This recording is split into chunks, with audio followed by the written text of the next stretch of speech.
वहीं इस वक्त प्रिया, जितेन और उसकी सारी दोस्तों के मन में तो जैसे बम फूट रहा था, क्योंकि उनमें से किसी को भी समझ में नहीं आ रहा था कि जो लड़का कल तक फटीचर था, आज करोड़पति कैसे बन गया।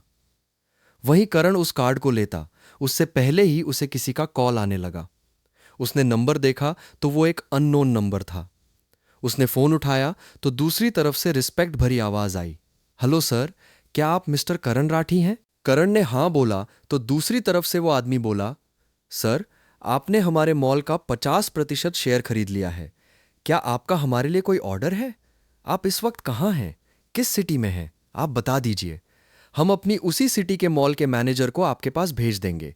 अगर आप मॉल का मैनेजमेंट देखना चाहें तो वो आपको सब कुछ दिखाएंगे।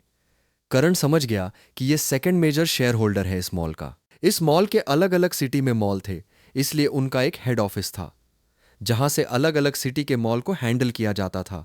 और अभी करण उनके ग्रुप का 50% शेयर होल्डर बन चुका था। इस वक्त देखा जाए तो करण सबसे बड़ा शेयर होल्डर था, इसलिए सब उससे रिस्पेक्ट से बात करने के लिए बाध्य थे। करण बोला, मैं इस वक्त दिल्ली में हूं और इस वक्त गैलेक्सी मॉल में ही हूं। उसकी बात सुनकर दूसरी तरफ मौजूद इंसान बोला, ठीक है सर, मैं अभी मॉल के मैनेजर को भेजता हूं। उस आदमी ने करण से उसका फ्लोर नंबर और वो कौन से स्टोर में है ये पूछकर फोन रख दिया।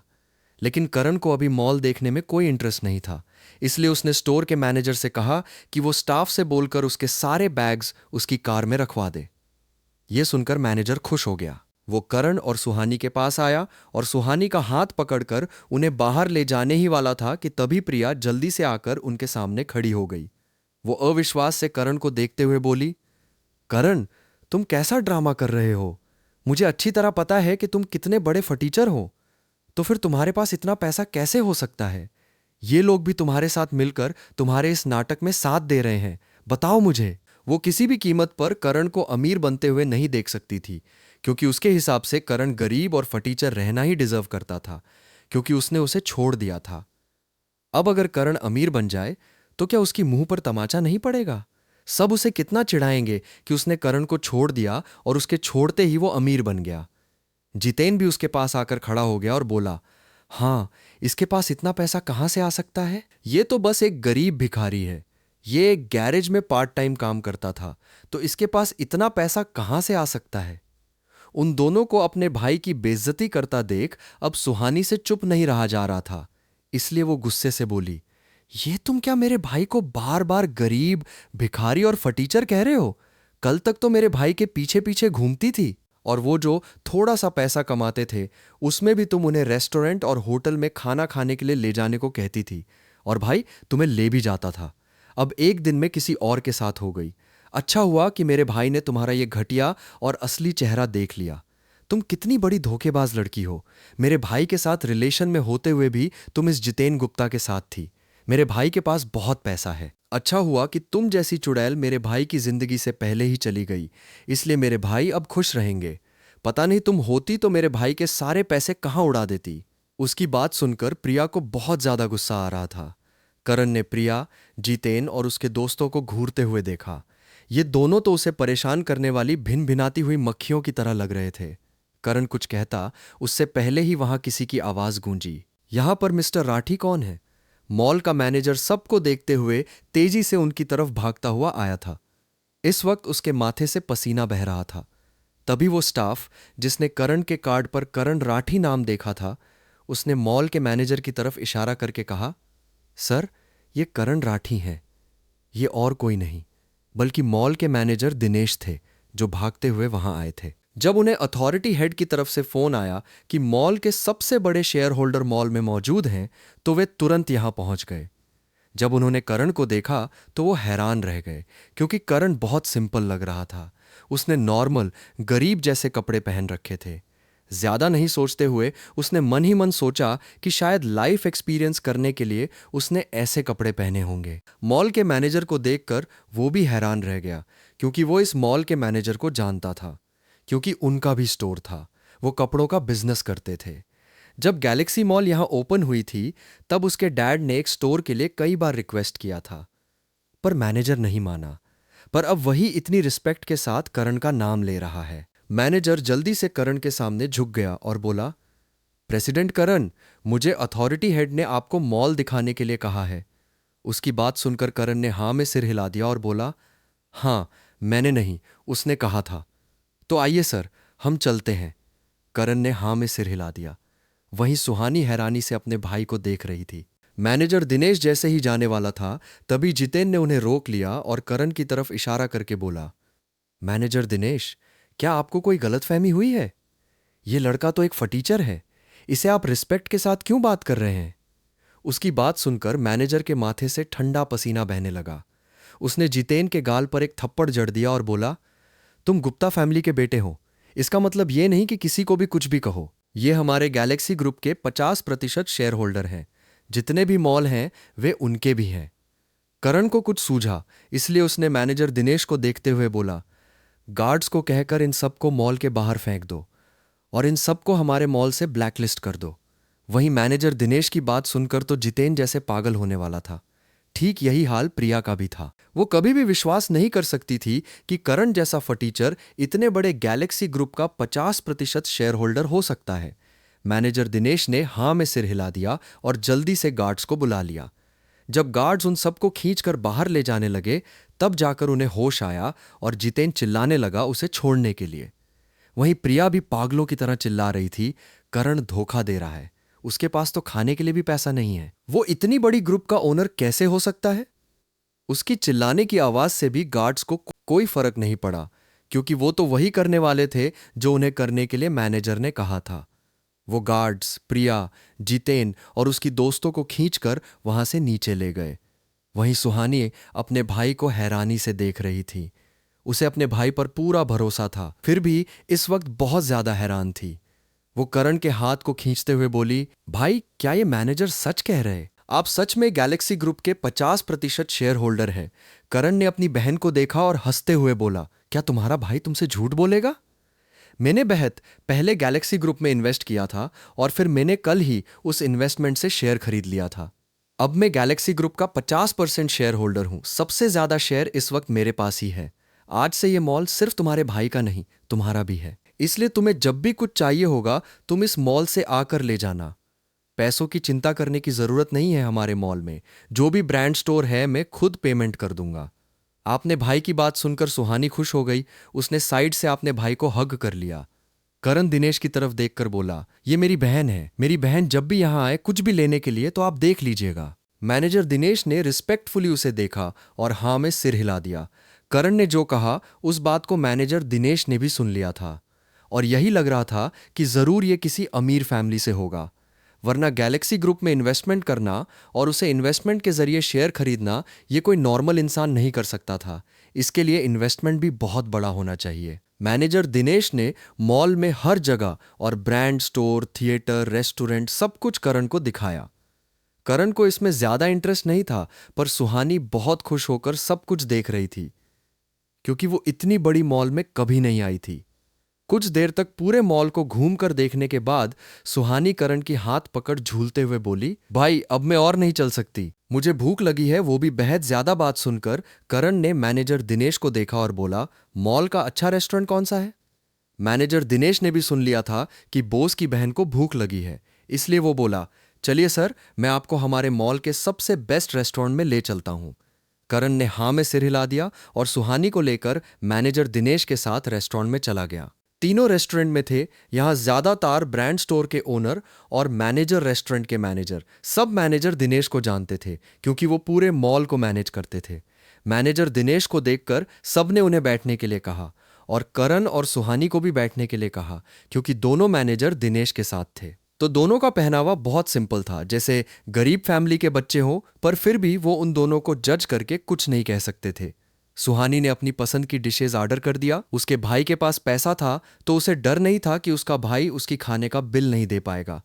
थोड़ी देर में उसका ऑर्डर किया, खाना आ गया, दोनों ने खाना खाया और जब सुहानी का पेट भर गया तो उसने सामने देखा, कुछ प्लेट पर अभी भी आधा खाना था जो उसे बिल्कुल भी अच्छा नहीं लग रहा था।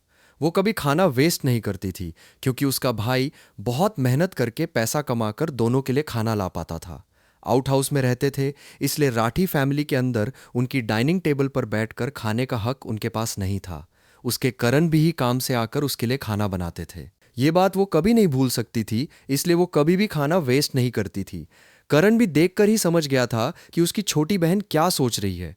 वैसे भी उन्होंने प्लेट में सब करके खाया था, इसलिए जो आधा खाना था वो उनका झूठा नहीं था। इसलिए करण मैनेजर दिनेश की तरफ देखकर बोला, इन बाकी खाने को किसी जरूरतमंद को दे दो, मुझे खाना वेस्ट करना बिल्कुल भी पसंद नहीं है। मैनेजर दिनेश को करण की सोच अच्छी लगी। उसने हाँ मैं सिर हिला दिया।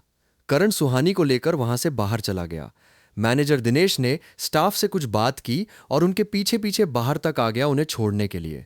वही ब्रांड स्टोर के स्टाफ और मैनेजर भी बाहर ही खड़े थे। उन सब के हाथ में बैग था जो सुहानी ने ड्रेस खरीदा था, वो सब उसमें था। पर उन्हें नहीं पता था कि करण की कार कहां पर है, इसलिए वहां पर खड़े थे। वहीं रिया, जितेन और उनके दोस्त अभी तक वहां से नहीं गए थे। गाइस ने लाकर उन्हें बाहर फेंक दिया था, पर वो पार्किंग एरिया में छुपकर इंतजार कर रहे थे। देखना चाहते थे कि करण कैसे जाएगा। उन्हें पूरा यकीन था कि सब कुछ बस नाटक है, और अगर ये लोग करण को किसी और की वजह से मिसअंडरस्टैंड कर रहे हैं तो अब सब क्लियर हो जाएगा जब करण टैक्सी के लिए बाहर खड़ा होकर इंतजार करेगा। पर करण मैनेजर और बाकी स्टाफ के साथ पार्किंग स्पेस की तरफ बढ़ गया जहां प्राइवेट पार्किंग एरिया था। करण ने आपने कार की को प्रेस किया तो उसका बुगाटी ला बोइचर की लाइट, फ्रंट लाइट और साउंड के साथ ऑन हुआ। वहीं उसे कार को देखकर तो सबकी आंखें फटी की फटी रह गई थीं, क्योंकि इंडिया में शायद एक ही बुगाटी ला बोइचर आई थी और इस वक्त वो कार ठीक उनके सामने थी। तो भला वो लोग कैसे हैरान ना होते। वहीं इस वक्त सबसे ज्यादा हैरान तो प्रिया और जितेन और प्रिया के दोस्त थे। उन्हें यकीन नहीं हो रहा था कि ये कार सच में करण की है। वहीं मैनेजर दिनेश और पीछे आया ब्रांड स्टोर मैनेजर दोनों ही हैरान थे। दिनेश को अपनी फैसले पर प्राउड फील हो रहा था। अच्छा किया जो उसने इन्हें कपड़े देखकर जज नहीं किया। स्टाफ जो बैग पकड़कर खड़े थे उन सब ने जल्दी से कार में बैग को रख दिया। करण ने सुहानी के लिए कार का गेट ओपन किया और उसे बैठा दिया। इस वक्त प्रिया को बहुत ज्यादा हैरानी हो रही थी और अपने फैसले पर पछतावा भी हो रहा था। उसने इतनी जल्दी करण से ब्रेकअप क्यों कर लिया? अगर वो एक दिन भी रुक जाती तो उसे पता चल जाता कि करण सच में अमीर है। उसे राठी फैमिली की अब कोई जरूरत नहीं है। वो अब करण के साथ उसकी गर्लफ्रेंड बनकर, रानी बनकर रहती। सुबह वो कैसे भूल गई थी करण किसका बेटा है। भले ही राठी फैमिली ने अब करण को घर से निकाल दिया था, पर करण के डैड अपने टाइम के सबसे टफ बिजनेसमैन थे। आज राठी फैमिली जहां भी है वहां तक पहुंचने में भी सिर्फ करण के डैड राजीव राठी का हाथ था। उन्होंने तो बिजनेस को बहुत अच्छे से मैनेज किया था। ये राठी फैमिली के लोग थे जो राजीव जी के गायब होने के बाद बिजनेस को संभाल नहीं पाए और अब इतना नीचे गिर चुके हैं। 6 सालों में उन लोगों ने बिजनेस को आसमान से लाकर सीधा धरती पर पटक दिया है। करण राजीव राठी का बेटा है तो वो भी तो बिजनेस माइंडेड होगा ना। उसने मन ही मन सोचा, अभी भी कुछ नहीं बिगड़ा है, अभी जितेन के सामने तो वो कुछ नहीं कर सकती थी। पर उसे भरोसा था कि करण उसे बहुत ज्यादा प्यार करता है और एक दिन में तो उसका प्यार खत्म नहीं हो जाएगा ना। वो पहले ये पता करेगी कि करण कहाँ रहता है, फिर करण के साथ वहां पर बात करने के लिए जाएगी। वो अच्छी तरह से जानते थे कि वो जरूर उसे मना लेगी। करण और सुहानी कार में बैठकर वहां से चले गए। उन दोनों के जाने के बाद प्रिया की एक दोस्त प्रिया से बोली, प्रिया, क्या तुम्हें पहले से पता था कि करण इतना अमीर बन चुका है? प्रिया ना में सिर हिलाकर बोली, मुझे कैसे पता होगा? मेरे सामने तो वो हमेशा फटीचर बनकर ही रहता था। अगर मेरे सामने वो ऐसे रहता तो क्या मैं उसे छोड़ती? उसकी बात सुनकर जितेन गुस्से से बोला, तुम कहना क्या चाहती हो? क्या तुम ये कह रही हो कि मेरे साथ रिलेशन में आकर तुमने गलती की है? उसकी बात सुनकर प्रिया जल्दी से ना में सिर हिलाते हुए बोली, ऐसा कुछ भी नहीं है जितेन। मैं तो बस ये सोच रही थी कि अगर उसके पास इतना प्रॉपर्टी और पैसा है, मुझे पहले पता होता तो मैं जरूर उससे बहुत ज्यादा पैसा ले लेती ताकि हमारी फ्यूचर सेटल हो सके। उसे इन कार के बारे में ज्यादा कुछ नहीं पता था, इसलिए वो बोली, वैसे ये कार तो बहुत ज्यादा महंगी है। इतना कहकर उसने कार का प्राइस चेक किया तो उसकी आंखें बड़ी बड़ी हो गईं। अब तो उसे और भी ज्यादा अफसोस हो रहा था कि क्यों उसने करुणा को छोड़ दिया। बाकी सब भी इस वक्त मुंह खड़े उसकी फोन में देख रहे थे। वो इस वक्त पूरी तरह से हैरान थे। प्रिया सो रहे थे। अगर वो करण के साथ रहती तो आज वो इस कार में बैठकर घूम रही होती। वहीं जितेन ने जब प्रिया की चेहरे की हाव भाव को देखा तो उसे और भी ज्यादा गुस्सा आने लगा। उसने तो सोचा था वो करण को यहां पर बेइज्जत करेगा, पर यहां तो कुछ और ही हो रहा था। वहीं दूसरी तरफ सुहानी की कहने पर करण उसे कई जगह पर घुमाने ले गया। दोनों भाई बहन लॉन्ग ड्राइव से आने के बाद पूरी तरह से थक चुके थे। ऊपर से वो जहां भी जा रहे थे, करण की कर की वजह से सब फोटो खिंचवाने के लिए घेर कर खड़े हो जाते थे। वहीं सुहानी इस वक्त बहुत ज्यादा थक चुकी थी और करण को भी थोड़ा टायर्ड महसूस हो रहा था, इसलिए वो वहां से 4th फ्लोर पे चला गया। उसने अपने लिए रूम चुन लिया था। ओपन एरिया बैल्कनी के साइड उसने अपना रूम सेट करवाया था। उसने अपने बैग से एक फोटो फ्रेम को निकाला। उस फोटो फ्रेम में एक आदमी और एक औरत थे जो बहुत खूबसूरत लग रहे थे। उस आदमी की फोटो के साथ करण का चेहरा 90% मैच कर रहा था और वो खूबसूरत एलिगेंट लेडी जो फोटो में उनके साथ थी, उनका चेहरा बिल्कुल सुहानी की तरह था, या फिर यूं कहे सुहानी का चेहरा उनकी तरह था। उसने एक और फोटो निकाला जिसमें वो हैंडसम आदमी और वो एलिगेंट लेडी दोनों थे और उन दोनों के गोद में 2 बच्चे थे। करण ने फोटो को अच्छे से दीवार पे लगा दिया। वो हमेशा अपने रूम में इस फोटो को लगाए रखना था। ये फोटो किसी और की नहीं बल्कि करण और सुहानी के मॉम डैड राजीव जी और संचिता जी की थी। करण ने फोटो को दीवार पे लगा लिया और गहरी सांस लेकर बोला, मॉम डैड, आप जहां भी हैं मैं बहुत जल्द आपको ढूंढ लूंगा। पहले भी करण ने बहुत कोशिश की थी पर अपने मॉम डैड के बारे में कुछ भी पता नहीं कर पाया था। उसके मॉम डैड कहाँ गए इस बारे में तो उन्होंने उसे भी ठीक से नहीं बताया था। पर जब वो जा रहे थे तो करण ने उन दोनों को देखा था। उसके डैड तो खुश लग रहे थे और थोड़ा एक्साइट भी लग रहे थे, जैसे उन्हें कुछ बहुत कीमती मिल गया हो। तब तो वो सिर्फ 14-15 साल का था, इसलिए उसने इस बात पे ज्यादा ध्यान नहीं दिया था। उसे तो लगा था कि उसके डैड को कोई बड़ी बिजनेस डील मिल गई होगी, जिस वजह से उसके डैड बहुत ज्यादा खुश है इस वक्त। पर उसे क्या पता था कि जब उसके मोम डैड उस दिन जाएंगे तो फिर कभी वापस ही नहीं आएंगे। करण ये सोचते हुए वॉशरूम में चला गया।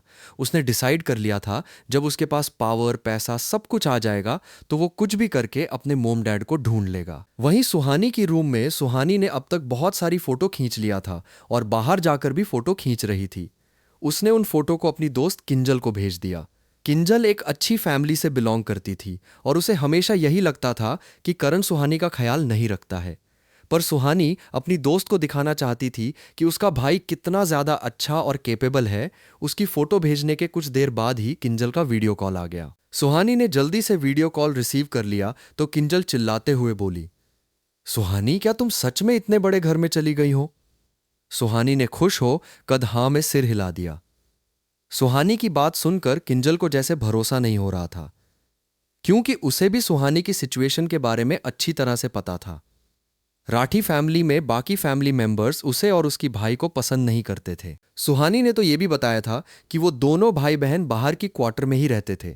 इसलिए किंजल के लिए यह बहुत ही शॉकिंग बात थी कि ना सिर्फ सुहानी राठी फैमिली छोड़कर अपने भाई के साथ चली गई है, बल्कि वो इस वक्त जहां शिफ्ट हुए हैं वो इस सिटी का सबसे बड़ा रॉयल सोसाइटी है। सुहानी खुश होकर बोली, भाई ने इसे पहले ही खरीद लिया था, इसलिए हम राठी फैमिली से अलग हो गए। तुम्हें पता है ना, वो लोग मेरे भाई को प्रेग्नेंट लड़की से शादी करने के लिए कह रहे थे।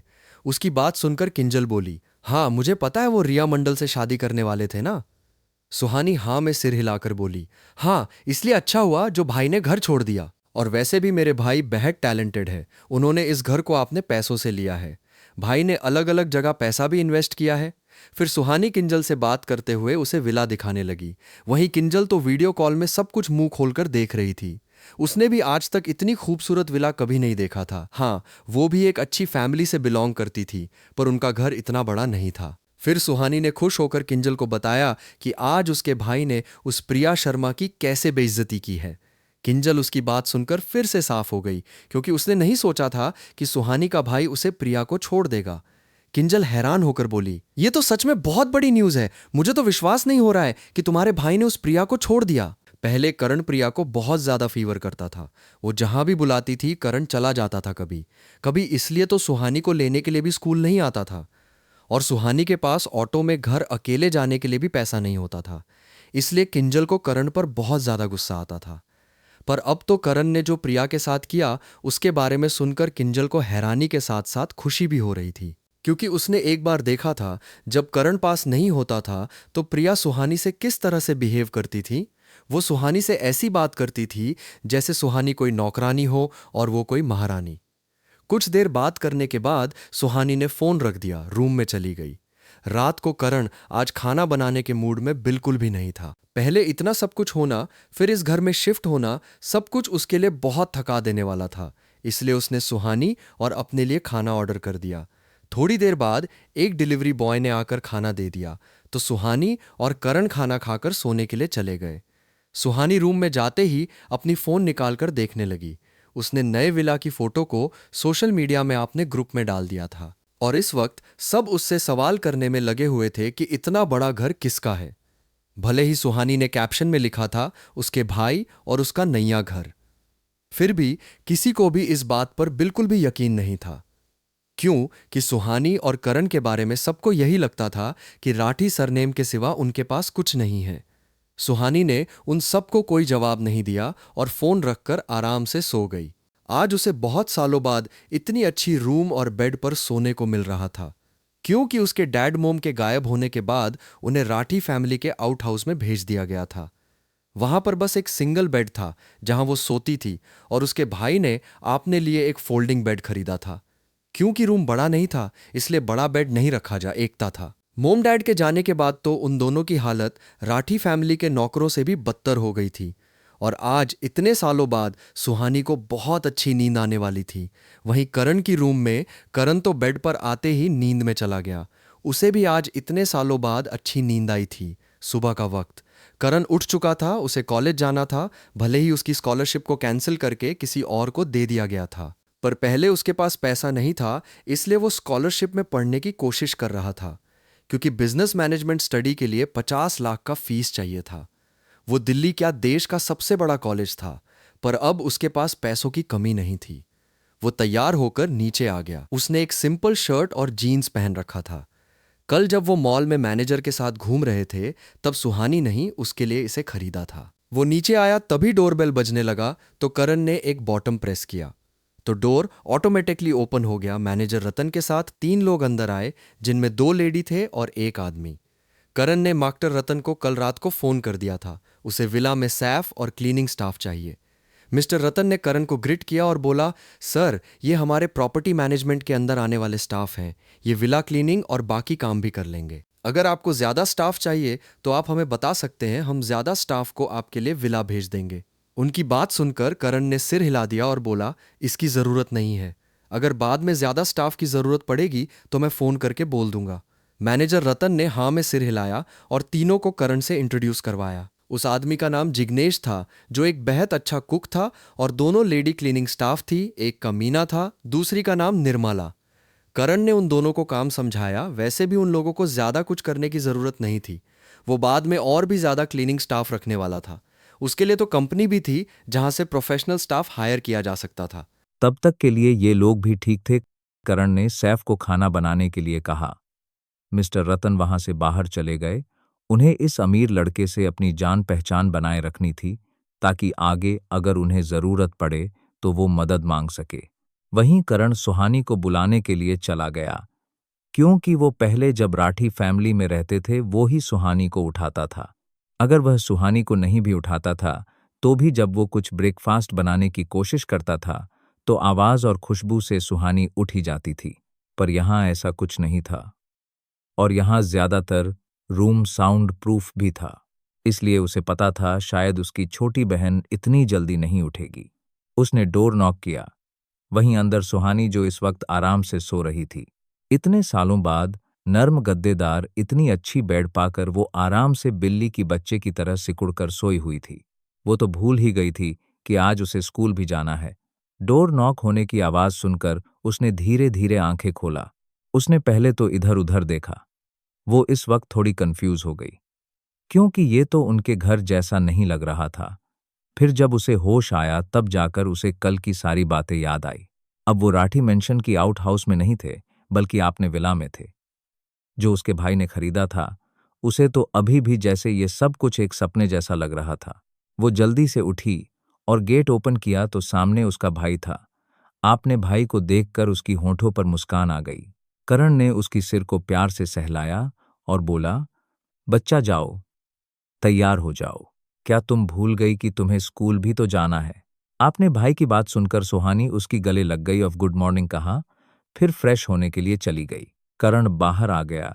तभी डिंग की आवाज से उसकी सिस्टम की नोटिफिकेशन बजी। रिश्ता तोड़ने का दूसरा दिन का इनाम, स्काईलाइन कैपिटल का 70% शेयर। करण एक पल के लिए रुक गया। रिश्ता तोड़ने के दूसरे दिन का इनाम आ गया था, और जो इनाम आया था वो बेहद शॉकिंग था, क्योंकि स्काईलाइन कैपिटल एक बहुत बड़ी इन्वेस्टमेंट कंपनी थी, जिस कंपनी ने आज तक पता नहीं है कितने सारे छोटे बड़े कंपनी को फंड प्रोवाइड किया था, कितने सारे प्रोजेक्ट पर निवेश किया था। उसका टर्नओवर करोड़ों में था। यहाँ की ज्यादातर नई कंपनी हमेशा इन्वेस्टमेंट के लिए स्काईलाइन कैपिटल पर ही डिपेंड रहती थी। करण की होठों पर मुस्कान आ गई। वो वहां से रूम में चला गया। थोड़ी देर में सुहानी भी रेडी होकर बाहर आ गई थी। उसने भी तीनों सर्वेंट को देखा। वो खुद थी कि अब उसके भाई को सुबह उठकर इतने मेहनत करके खाना नहीं बनाना पड़ेगा। उसका भाई एक टॉपर स्टूडेंट था, पर आपने काम और स्टडी दोनों को एक साथ मैनेज करने की वजह से उसे दिक्कत होती थी। और वैसे भी अब उसके भाई के पास पैसा था, इसलिए अगर उनके पास हेल्पर हो तो सबसे अच्छा है। उसके भाई को भी इतनी ज्यादा मेहनत करके काम नहीं करना पड़ेगा। थोड़ी देर में करण भी नीचे आ गया। दोनों डाइनिंग एरिया में चले गए। डाइनिंग एरिया के दूसरे साइड ग्लास वॉल था, जिससे बाहर की गार्डन दिखाई दे रहा था। सुहानी को इस वक्त ये एनवायरनमेंट बहुत अच्छा लग रहा था। यहाँ बैठकर खाते हुए उसे ऐसा लग रहा था जैसे वह किसी हाई क्लास रेस्टोरेंट में बैठी हो। जिग्नेश ने खाना सर्व किया। आज ब्रेकफास्ट में पराठा, पोहा और हलवा बना हुआ था। सुहानी तो इतना अच्छा खाना देखकर खुश हो गई। जब से वह लोग राठी फैमिली के आउट हाउस में रहने आए थे, तब से उसने इतना अच्छा खाना बेहद कम ही खाया था। जब उसके भाई को सरकारी मिलती थी, उसकी स्कूल फीस भरने के बाद जो पैसा बचता था, उससे वो उसके लिए अच्छा अच्छा खाना लाता था। दोनों कभी राठी फैमिली के साथ बैठकर नहीं खाते थे। दोनों ने खाना खाया और करण सुहानी को लेकर स्कूल के लिए निकल गया। वो उसका फीस देकर उसके बाद अपने कॉलेज में एडमिशन के लिए जाने वाला था। थोड़ी देर में ही वो सुहानी की स्कूल के सामने खड़े थे। वहीं अभी जो स्कूल में बच्चे आए थे और जो पेरेंट्स अपने बच्चों को स्कूल छोड़ने के लिए कार से आए हुए थे, उन सब ने जब इतनी महंगी बुगाटी कार को हमने देखा तो सब हैरान रह गए। यहाँ इतना अमीर कौन है जो आपने बच्चों को बुगाटी ला बॉयचर जैसे एक्सपेंसिव कार लेकर छोड़ने आए। सब उस कार की तरफ देखने लगे। वो उसे कार की ऑनर के बारे में जानने के लिए बहुत ज्यादा एक्साइटेड थे। वो सब उस एक्सपेंसिव कार के साथ फोटो लेने के लिए भी बहुत एक्साइटेड थे। तभी कार का पैसेंजर सीट का डोर ओपन हुआ और सुहानी बाहर आई। वहीं उस कार के अंदर से सुहानी को बाहर आते देखकर वो सब हैरान थे। वह लोग पहले से ही सुहानी को जानते थे। उन्हें समझ में नहीं आ रहा था कि सुहानी इतनी एक्सपेंसिव कार से कैसे आ सकती है। सुहानी और उसके भाई की तो राठी फैमिली में कोई इज्जत नहीं है, इस बारे में सिटी में हर कोई जानता था। इसीलिए तो स्कूल के बच्चों में इतनी ज्यादा हिम्मत थी कि वह सुहानी को स्कूल में भी चिढ़ाते थे और बुली करते थे। तभी ड्राइविंग सीट से करण बाहर उतर कर आया। करण को देखकर तो सब और भी ज्यादा हैरान थे। ये बात तो कल ही किसी जंगल की आगे की तरफ फैल गई थी कि राठी फैमिली ने करण और बहन को घर से निकाल दिया है, क्योंकि करण ने सबसे अमीर फैमिली में से एक फैमिली मंडल मिली की बेटी रिया मंडल से शादी करने से मना कर दिया था और उनकी इंसल्ट की थी। सबके हिसाब से तो करण को इस वक्त पार्ट टाइम जॉब ढूंढना चाहिए था, क्योंकि फैमिली में रहते हुए भी करण को कोई पैसा नहीं मिलता था। वो गैरेज में पार्ट टाइम जॉब करता था, तो अब तो राठी फैमिली ने भी उसे छोड़ दिया था। तो उसके पास इतनी एक्सपेंसिव कार कैसे हो सकता है। दोनों भाई बहन को तो अब खाना भी नहीं मिलना चाहिए था। उन दोनों को तो इस वक्त खाने के लिए भी तरसना चाहिए था, पर यहाँ तो दोनों कितने आराम से है और इतने महंगी कार से स्कूल भी आ गए, जिसे तो राठी फैमिली क्या मंडल फैमिली भी नहीं खरीद सकता है। सबको उनकी तरफ ऐसे देखा पाकर सुहानी थोड़ी हड़बड़ा गई, क्योंकि उसे ऐसी नजरों की आदत नहीं थी।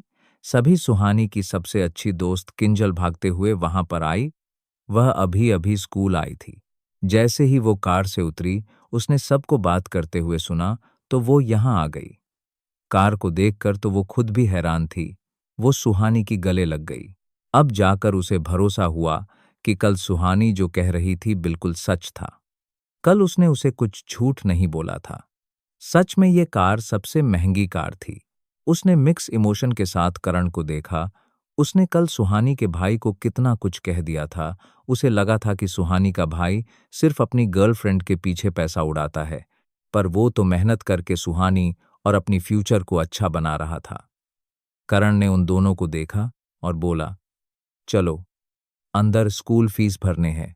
करण की बात सुनकर सुहानी ने हाँ में सिर हिला दिया और करण व किंजल के साथ अंदर चली गई।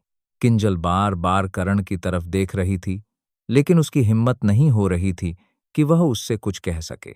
जब वे लोग प्रिंसिपल ऑफिस के पास पहुंचे, तब आखिर उसने हिम्मत जुटाकर करण की तरफ देखा और बोली, करण भैया, सॉरी, कल मैंने आपको बहुत कुछ गलत कह दिया था। अगर आपको मेरी बातों का बुरा लगा हो तो प्लीज मुझे माफ कर दीजिए। उसकी बात सुनकर करण ने उसकी तरफ देखा और हल्की मुस्कान के साथ बोला, कोई बात नहीं, मैंने तुम्हारी बातों को दिल पर नहीं लिया, छोटी बच्ची। इतना कहकर उसने प्यार से उसके सिर पर हाथ फेर दिया। यह देखकर किंजल थोड़ा शर्मा गई। फिर वह बोली, ठीक है, आप दोनों अंदर जाइए और प्रिंसिपल सर से बात कर लीजिए। मैं यहीं बाहर खड़ी होकर आप दोनों का इंतजार करती हूं। करण ने हाँ में सिर हिला दिया।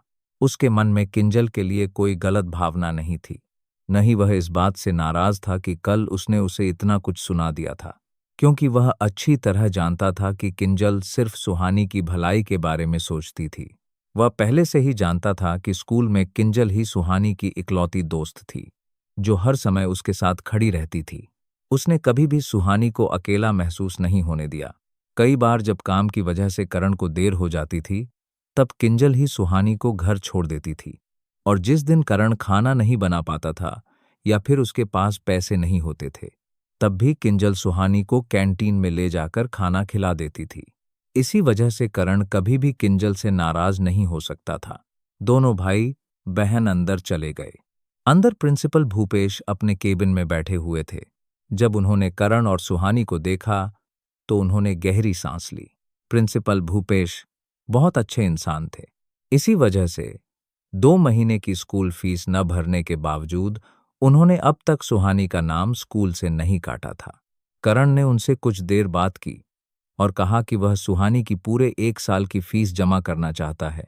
यह सुनकर प्रिंसिपल भूपेश हैरान रह गए, क्योंकि उन्हें दोनों भाई बहन की हालत अच्छी तरह पता थी। करण भी पहले इसी स्कूल का स्टूडेंट था। जब उसके मॉम डैड उसके साथ थे, तब उसे कभी किसी चीज की कमी नहीं हुई, लेकिन उनके गायब होने के बाद अपनी और सुहानी की फीस भरने के लिए उसे बहुत संघर्ष करना पड़ा था। वह कई बार प्रिंसिपल भूपेश के पास सिर्फ इसलिए आया था कि फीस थोड़ी देर से जमा करने की अनुमति मिल जाए। प्रिंसिपल भूपेश ने भी कई बार उसकी मदद की थी। 1-2 बार तो उन्होंने अपनी जेब से उसकी स्कूल फीस तक भर दी थी। बाद में करण हर साल टॉप करता रहा, इसलिए उसे स्कॉलरशिप मिलने लगी और उसकी फीस माफ हो जाती थी। लेकिन फिर भी सुहानी की फीस भरने के लिए उसे पार्ट टाइम काम करना पड़ता था। प्रिंसिपल भूपेश ने कई बार उसे गैरेज में काम करते हुए अपनी आंखों से देखा था। उन्हें दोनों भाई बहन पर बहुत दया आती थी। वह आज तक समझ नहीं पाए थे कि राठी फैमिली अपने ही परिवार के इन 2 बच्चों के साथ ऐसा व्यवहार क्यों करती है। भले ही उनके मॉम डैड गायब हो गए हों, लेकिन इस वजह से दोनों मासूम बच्चों के साथ ऐसा बर्ताव करना उन्हें बिल्कुल सही नहीं लगता था। और आज यही लड़का उनके सामने खड़ा होकर कह रहा था कि वह अपनी बहन की पूरे साल की फीस जमा करेगा। उन्होंने चिंता भरी आवाज में पूछा, करण बेटा, क्या तुम पक्का यही करना चाहते हो? और तुम्हारे पास इतने पैसे कहाँ से आए? तुम्हें एक साथ इतने पैसे देने में कोई परेशानी तो नहीं होगी? अगर कोई दिक्कत है तो मुझे बताओ, मैं तुम्हारे लिए कोई अच्छी जॉब ढूंढ दूंगा, लेकिन तुम किसी गलत रास्ते पर मत जाना। करण ने हल्की मुस्कान के साथ सिर हिला दिया। वह जानता था कि प्रिंसिपल भूपेश उसकी भलाई के लिए ही यह सब कह रहे हैं। वह उनकी दयालुता के लिए हमेशा उनका आभारी रहेगा। करण बोला, सर, मैंने पहले कुछ शेयरों में इन्वेस्टमेंट किया था। अब उसी से मुझे अच्छा रिटर्न मिला है, इसलिए मैं सुहानी की पूरे साल की फीस भरना चाहता हूं। उसकी बात सुनकर प्रिंसिपल भूपेश ने उसकी बात पर भरोसा कर लिया, क्योंकि करण सच में बहुत इंटेलिजेंट और टैलेंटेड स्टूडेंट था। यहीं पढ़ते समय उसे लगातार 2 साल तक स्कॉलरशिप मिली थी। अगर उसने कहीं इन्वेस्टमेंट किया होगा तो अब उसका फायदा मिलना कोई बड़ी बात नहीं थी। उन्होंने अकाउंट्स डिपार्टमेंट को फीस जमा करने के लिए कह दिया। उसके बाद दोनों भाई बहन बाहर आ गए। करण की जाती हुई पीठ को देखते हुए प्रिंसिपल भूपेश ने एक लंबी सांस ली। उन्हें समझ नहीं आता था कि इस बच्चे की जिंदगी में आखिर इतने दुख क्यों लिखे हैं। जब करण और सुहानी बाहर आए तो देखा कि किंजल अभी भी वहीं खड़ी उनका इंतजार कर रही थी। करण ने सुहानी से कहा, जाओ, अब अपनी क्लास में जाओ। सुहानी ने मुस्कुराकर हाँ में सिर हिलाया। करण ने अकाउंट्स ऑफिस जाकर पूरे 1 साल की स्कूल फीस जमा कर दी। उसके बाद वह स्कूल से बाहर निकल आया। जैसे ही वह बाहर पहुंचा, उसने देखा कि एक लड़की उसकी कार पर हाथ रखकर फोटो खिंचवा रही थी। उसे देखकर करण को लगा कि वह उसे जानता है। दूर से चेहरा थोड़ा जाना पहचाना लग रहा था। जब वह थोड़ा पास पहुंचा तो उसने देखा कि वह कोई और नहीं बल्कि उसकी मतलबी बुआ अनीता राठी की बेटी सुष्मिता राठी थी। वह ऐसे फोटो खिंचवा रही थी जैसे यह कार उसी की हो। करण अच्छी तरह जानता था कि यही लड़की हमेशा उसकी बहन को परेशान करती थी। एक ही परिवार से होने के बावजूद वह हमेशा दूसरों के साथ मिलकर सुहानी का मजाक उड़ाती थी और सुहानी हर बार चुप रह जाती थी क्योंकि उसे डर रहता था कि अगर उसने कुछ कहा तो उसे और ज्यादा परेशान किया जाएगा। हालांकि किंजल गुस्से में आकर यह सारी बातें करण को बता देती थी, लेकिन उस समय करण कुछ नहीं कर पाता था क्योंकि राठी फैमिली में उसकी बात सुनने वाला कोई नहीं था। वह सुष्मिता के पास गया और ठंडी आवाज में बोला, हटो यहां से। उसकी आवाज सुनकर सुष्मिता मुड़ी। जैसे ही उसने करण को देखा, उसका चेहरा बिगड़ गया। करण की बात सुनते ही वह घमंड से बोली, क्या कहा तुमने? मैं यहां से हट जाऊं? क्यों? क्या ये तुम्हारी कार है? वह आज स्कूल थोड़ी लेट आई थी, इसलिए जब तक वह पहुंची तब तक बाकी सभी बच्चे अंदर जा चुके थे। उसे अब तक यह पता ही नहीं था कि यह कार करण की है। सुष्मिता घमंड से बोली, तुम्हें पता भी है इस कार की कीमत कितनी है? पूरे 132 करोड़ रुपए। वैसे कल तो नानाजी और मामाजी ने तुम्हें घर से निकाल दिया था। अब क्या कर रहे हो? कहीं जूते सिल रहे हो या फिर कार धोने का काम करने लगे हो? अगर इस कार को धोने आए हो तो मुझे जरूर बताना कि इसका मालिक कौन है। मैं भी उस अमीर इंसान को एक बार देखना चाहती हूं। इतना कहकर वह और उसकी सहेलियां जोर जोर से हंसने लगीं। करण उससे 4 साल बड़ा था, लेकिन उसकी बातों से ऐसा बिल्कुल नहीं लग रहा था कि वह उसकी थोड़ी सी भी इज्जत करती हो। और यह सच भी था। सिर्फ सुष्मिता ही नहीं, राठी फैमिली का कोई भी सदस्य करण और सुहानी की इज्जत नहीं करता था। करण ने बिना किसी भाव के उसकी तरफ देखा। अब उसके मन में राठी फैमिली के किसी भी सदस्य के लिए कोई अपनापन नहीं बचा था। उधर सुष्मिता को करण की बेइज्जती करते देखकर उसकी सहेलियां भी हंस रही थीं। उन्हें तो ऐसे नज़ारे देखने में बहुत मजा आता था। वे पहले भी कई बार सुष्मिता को करण और सुहानी की बेइज्जती करते देख चुकी थीं। करण ने बिना कुछ बोले अपनी कार की चाबी निकाली और बटन दबा दिया। अगले ही पल बुगाटी ला वॉयचर की लाइटें ऑन हो गईं। इंजन की गूंज ऐसी थी मानो कोई सोया हुआ ड्रैगन जाग उठा हो। अचानक आई उस आवाज से सुष्मिता डरकर पीछे हट गई। उसका संतुलन बिगड़ गया और वह धड़ाम से जमीन पर गिर पड़ी। उसकी सहेलियां भी हैरानी से करण और कार को देखने लगीं। उन्हें अपनी आंखों पर यकीन नहीं हो रहा था। इतनी महंगी कार की चाबी इस वक्त करण के हाथ में थी। सुष्मिता जमीन पर बैठी बैठी हैरानी से करण को देख रही थी। उसे ऐसा लग रहा था जैसे करण पूरी तरह बदल चुका हो।